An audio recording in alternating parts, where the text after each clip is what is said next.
School day. School began at 9 a.m. and finished at 5 p.m.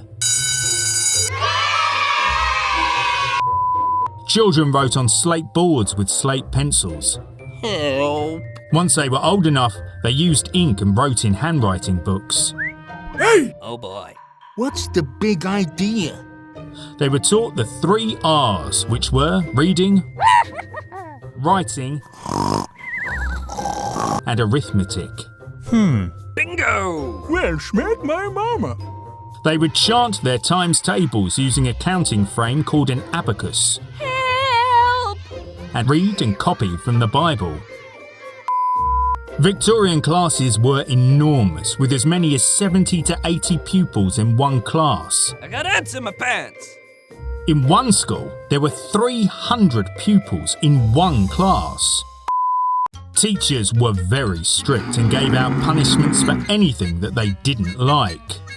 Ouch! If you wrote with your left hand or accidentally made a mistake, you could be punished.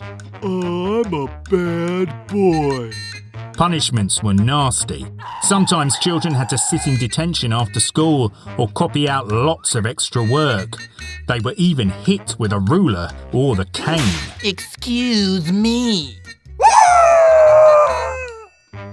Children who studied at a slower speed to others were punished. Super!